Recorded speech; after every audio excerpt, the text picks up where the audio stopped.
A democracia tem que garantir o governo da maioria, mas o governo da maioria não tem poder nem direito algum de oprimir as minorias, que são possuídas de direitos constitucionalizados. Portanto, minorias não são eliminadas, anuladas na democracia. Minorias estão na sociedade, minorias estão nas câmaras, minorias estão nas assembleias, minorias estão nos governos, minorias estão em toda a sociedade. Elas fazem parte da sociabilidade. Excluí-las é autoritarismo, é caminhar para a tirania. O discurso do lavajatismo consolidou o discurso de 2012 e deu força às ruas de 2013 com preponderância da direita ideológica, que aí ganhou envergadura e ganhou linguagem nacional. Nesse momento, 2014, a direita, até então envergonhada, porque era acusada de ter apoiado a ditadura, ela perde a vergonha, ela se assume orgulhosamente como direita no Brasil. Passou a ser fator de orgulho social, apresentar-se como de direita, inclusive jovens fazendo isso. E nós não tivemos resposta para isso. Estávamos sob uma espécie de cerco. 2014 foi um ano muito difícil. Muito difícil. As eleições de 2012 já deram um sinal de que as direitas começavam a crescer nas câmaras municipais. Nas eleições de 2014, o que é que acontece? Nós perdemos cadeiras esquerdas no Senado, diminuímos na Câmara de Deputados, o centro perdeu cadeiras na Câmara dos Deputados e as direitas e a extrema-direita cresceram enormemente no Senado e principalmente na Câmara.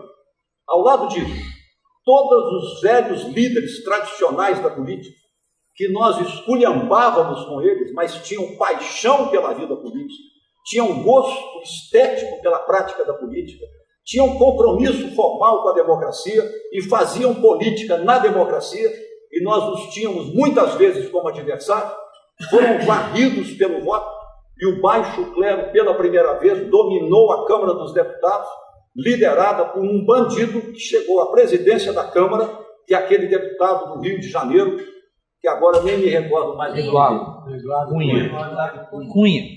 Cunha, que está em Belo Horizonte agora, armando para ser candidato a deputado federal, que a filha dele foi eleita pelo Rio de Janeiro. Ele foi eleito presidente. Aí nós acumulamos um conjunto de erros. Eu falo isso com dor no coração. A Dilma é uma irmã, é amizade fraterna. O Toninho e o Robson sabem disso. Nós somos amigos desde 1967, mas amigos para valer. Para valer.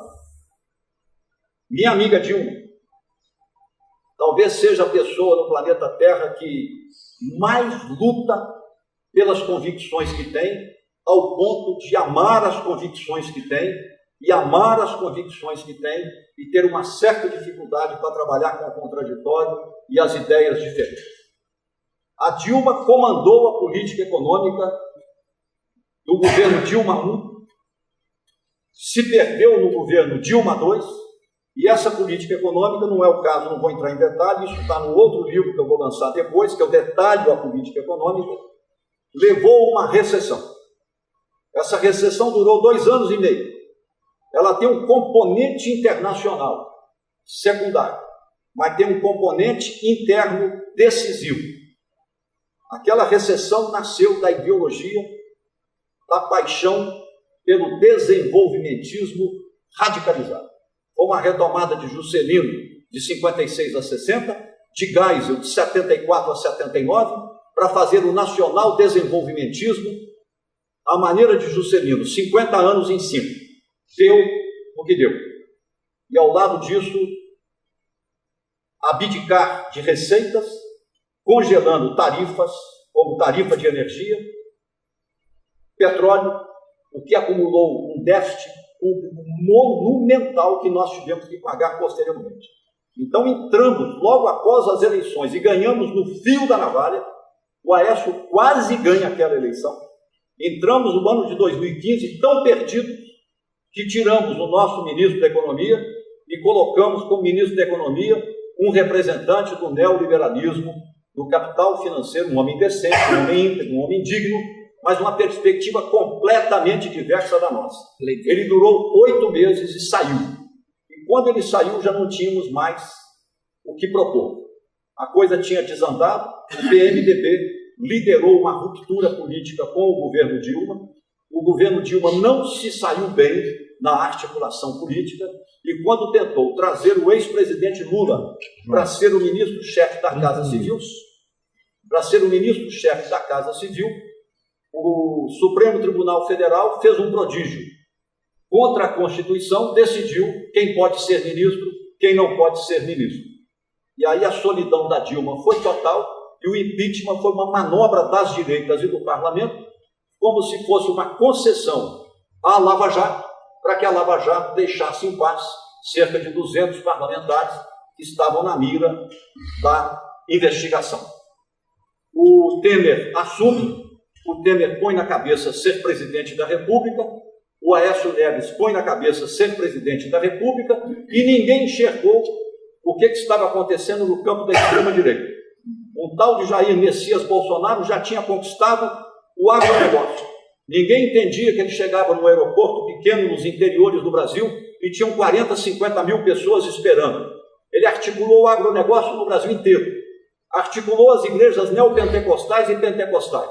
E os pastores formaram os soviets dos pastores com o combate à chamada guerra cultural, colocando que nós somos comunistas, colocando que nós somos anticristãos, colocando que nós somos contra a família, colocando que nós somos o demônio, e de certo modo isso pegou no mundo evangélico. Enquanto as coisas assim aconteciam, como nós perdemos um discurso, perdemos o discurso que ganhamos na Constituição de 88, as direitas e os neopentecostais, neocalvinistas, com o discurso da teologia da prosperidade, entraram com a ideia do empreendedorismo, uma ideia muito nobre, entretanto apropriada pela ideologia para dizer que o pobre é pobre porque não tem consciência de ser um empreendedor. Se ele quiser ser um empreendedor, basta ele querer que a graça divina, por ser cristão, permite a ele a força necessária para empreender e sair da pobreza. Ou seja, a culpa da pobreza é do pobre. Não tem mais o fenômeno social da desigualdade. Isso foi tão forte e tão poderoso que isso penetrou nas classes sociais pobres e penetrou nos jovenzinhos, pardos, pretos, pobres, das periferias, das vilas e das favelas, no momento em que, sociologicamente, nós temos que entender o que vinha acontecendo no Brasil. Quando o movimento sindical avançou tão poderosamente a partir do ABC na década de 80, vocês se lembram na década de 70, de 76 e diante de 80, como é que as classes médias descobriram o sindicalismo? Sindicato dos médicos, Sindicato dos engenheiros, a Sindiúte em 1979, as classes médias foram ao macacão e à graxa, foram ao sindicato, e os pais deles denunciaram as esquerdas, dizendo que as esquerdas queriam fazer do Brasil uma república sindicalista. Os filhos foram ao sindicato. Quando cresceu o movimento sindical, CUT, mobilização do país inteiro, MST, movimentos sociais, movimentos populares, com o neoliberalismo triunfando em escala mundial, no Brasil houve uma aceleração da automação industrial, que agora completou o ciclo. A Fiat chegou a ter 21 mil operários, hoje tem 2 mil pessoas na produção, quase todas elas técnicos operando computador. A classe operária de chão de fábrica está praticamente acabando. É questão de 10 anos, não existe mais automação.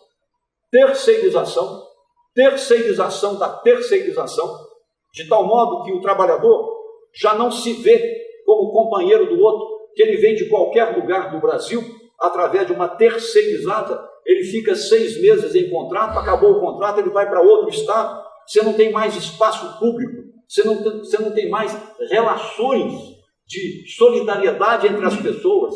É por isso que esvazia também o movimento sindical.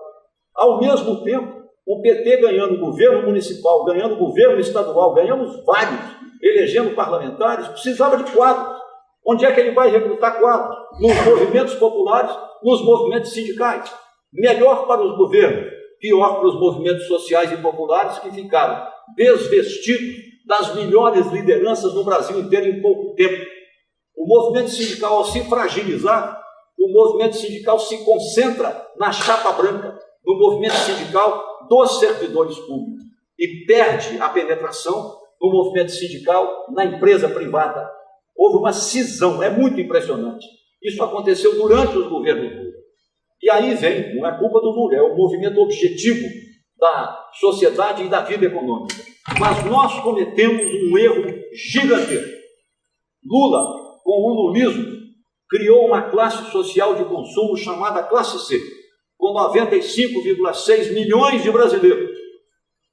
É aquela classe C que saiu da miséria e da pobreza absoluta, chegou a uma renda familiar de R$ 2.500 até R$ 6.200 e começou a andar de avião, frequentar restaurante, levar a família na praia, melhorar o padrão de consumo, ambicionar colocar um filho na universidade, tudo obra do lulismo. Só que essa nova classe média baixa de consumo, o padrão que ela teve de socialização foi o louvor ao consumo e o sentimento de status. O que é o status? Eu comparo o meu padrão de vida e de consumo com o seu. É a coisa mais burguesa que tem, mais burguesa e mais medíocre que tem. Onde é que está a ideia de democracia? Os valores da democracia, os valores da república, os valores da cidadania, o protagonismo social. Nós não educamos a geração de jovens. Fizemos política, ganhamos o poder, ganhamos os governos e não fizemos educação na sociedade. Por exemplo, o Ministério da Educação, com todo o brilhantismo do Fernando Haddad. Eu sou encantado com o Fernando Haddad, acho ele brilhante e que no futuro seja presidente da República. Mas o Fernando Haddad não entendeu que nós tínhamos que colocar o civismo democrático nas escolas, educação para a democracia nas escolas, colocar educação para a democracia no Brasil inteiro. Não fizemos isso e a direita ganhou a parada sem a gente perceber. Essa turma toda foi caminhando para quê? Para a uberização. Perdendo o emprego aqui, não querendo ter patrão, com o discurso do Estado, o discurso do empreendedorismo. A graça divina é você mostrar que é capaz de empreender. Então eles recusam a aposentadoria pelo INSS, descontando 2% sobre o valor equivalente ao salário mínimo, que acham que isso é invasão do Estado na liberdade individual de um pobre, que é um proletário, que não tem casa própria, não tem automóvel próprio, não tem dinheiro no banco, não tem cartão de crédito, não tem acesso ao crédito, não tem nada, mas é um empreendedor e ele se sente como tal, que ele tem uma motocicleta ou tem um carro uberizado. Então a uberização foi uma espécie assim de, não digo pá de cal, mas o último tijolo que eles colocaram para isolar o movimento sindical. Vocês observem, não vou falar de destruição, a desmobilização do movimento sindical no Brasil. Isso tudo aconteceu simultaneamente a tudo isso que nós estamos falando. Ainda assim, Lula preso é um fenômeno. Só há duas pessoas comparáveis aí.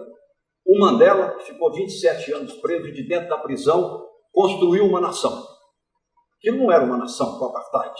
A maioria negra destruída, perseguida, assassinada por terrorismo dos brancos e tal. O homem constrói a visão de nação de dentro da prisão. E quando sai, constrói a nação. Que não era uma nação, ele construiu. O outro, que nós perdemos agora, o Pepe Mujica. 12 anos preso, torturado 12 anos, quase vai à loucura. Quando sai, ele une o campo democrático, e nós vencemos desde então, exceto uma, todas as eleições, e o representante da direita que venceu era um candidato democrata. E agora temos lá de volta as esquerdas.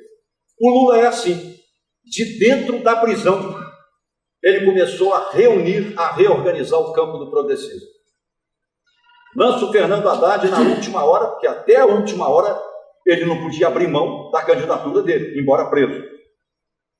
E depois, fora da prisão, ele oferece esperança ao campo do progressismo com a candidatura. É eleito e forma o governo. O que é que eu vejo? Eu não sou uma pessoa dada a ceticismo, não. Eu quero que vocês entendam que a minha crítica é fraterna. Eu não estou criticando pessoas. Eu não sou juiz de ninguém, não sou melhor do que ninguém. Mas às vezes meus companheiros não entendem e acham que eu estou criticando pessoas.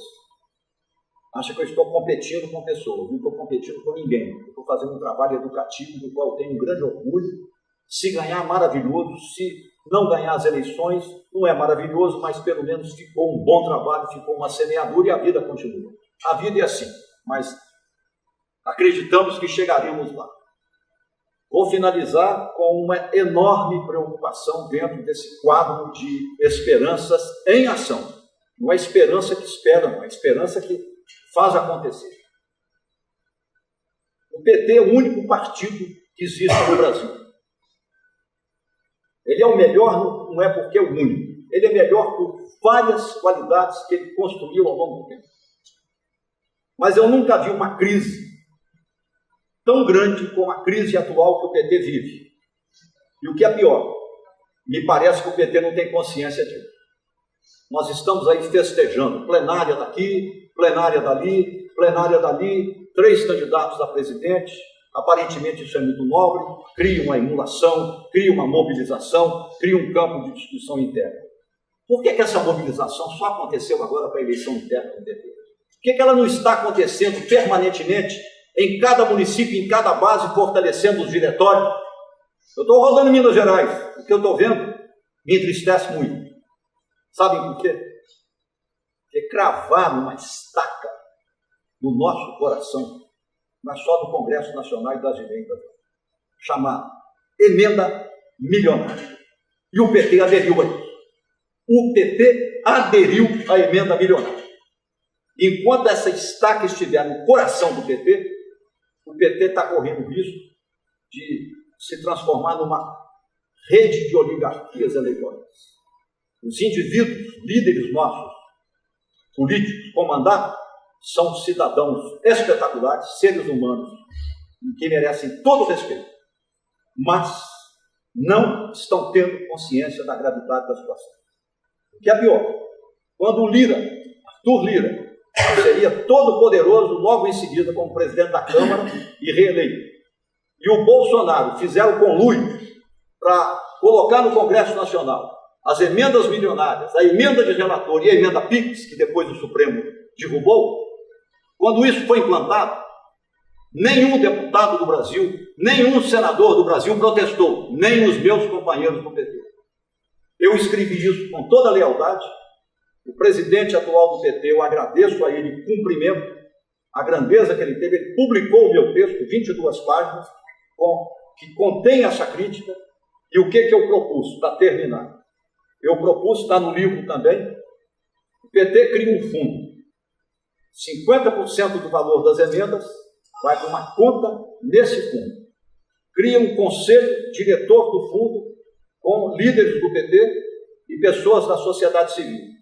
Por exemplo, um Olívio Dutra, seu presidente disso e tal. Metade do dinheiro fica com os parlamentares que destinam suas emendas. A outra metade fica nesse fundo. Os diretórios municipais do PT se mobilizam, criam ideias, vão aos movimentos sociais, formam projetos, quilombola, movimento cultural, movimento de vilas e favelas, isso e mais aquilo, manda o projeto para esse conselho julga, orienta, dá orientação técnica, aloca o recurso vai, acontece, fortalece os diretórios, haverá o reconhecimento da generosidade dos companheiros deputados. Eu escrevi essa proposta tem 5 meses, não tive nenhuma resposta, nem a favor e nem contra. É como se ela não existisse. Eu posso estar errado? Claro que eu posso estar errado. Mas eu estou comunicando com toda a lealdade o sentimento que eu tenho, a preocupação que eu tenho. Se nós não tirarmos essa estaca do nosso coração, enquanto o Lula estiver vivo, nos liderando e na presidência, nós ainda teremos um rumo. Depois, é uma enorme interrogação, razão de por que escrevi esse livro. Esse livro é um louvor à democracia. É uma forma de esperança em ação na democracia. A democracia, terminando, tem 2 aspectos. A democracia minimalista, com 4 fundamentos. Primeiro, liberdade individual se materializa sobretudo no voto, liberdade de expressão, manifestação, organização, de ter as suas escolhas na dimensão existencial, em qualquer dimensão, que vai do campo da sexualidade ao campo da religião ou ausência de religião, liberdade individual, desde que ela não elimine a liberdade do outro, no pluralismo. Segundo, quem é eleito e vai ao poder parlamentar ou governante, vai governar com a Constituição e as leis pré-existentes. Não vai chegar lá e rasgar, dizer, agora é comigo. Isso é o autocrata que faz. É o que o Collor queria fazer, é o que o Bolsonaro queria fazer. Terceiro, a democracia tem que garantir o governo da maioria. Mas o governo da maioria não tem poder nem direito algum de oprimir as minorias, que são possuídas de direitos constitucionalizados. Portanto, minorias não são eliminadas, anuladas na democracia. Minorias estão na sociedade, minorias estão nas câmaras, minorias estão nas assembleias, minorias estão nos governos, minorias estão em toda a sociedade. Elas fazem parte da sociabilidade. Excluí-las é autoritarismo, é caminhar para a tirania. Quarto fundamento, a tripartição, os poderes e o sistema de pesos e de contrapesos. E dentro disso, a regra fundamental do revezamento periódico no poder, dado pelo voto, pela eleição periódica. Ganhou, levou. Não ganhou, não levou, prepare-se para a próxima. Isso é a democracia minimalista. Quem é democrata, esquerda, centro, direita, concorda com tudo isso, assina e pratica isso. As nossas direitas não têm compromisso com isso. Elas são semileais. Tanto são semileais que elas se aliaram à tirania, se aliaram à extrema-direita. Então elas não são leais à democracia, elas violaram isso. Agora, democracia é disputa, é luta de classes, é luta política, para chegar ao poder, mas é um poder distribuído. Chegar à riqueza e tentar distribuir a riqueza. As direitas querem todo o poder para elas e para o mercado, e não distribuir a riqueza, e são contra leis sociais, políticas públicas sociais, são contra, em última análise, qualquer faceta de socialização por meio de políticas sociais que enfrentem a desigualdade para promover mais igualdade. As esquerdas, a democracia das direitas é maximalista, tudo ao mercado, nada à sociedade.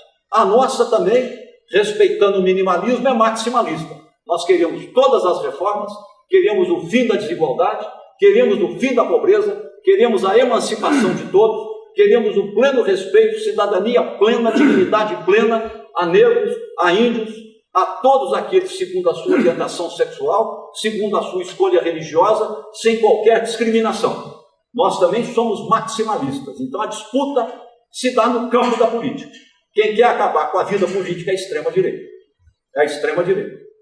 Por isso é que, com todo respeito, eu aplaudo todos esses movimentos libertários.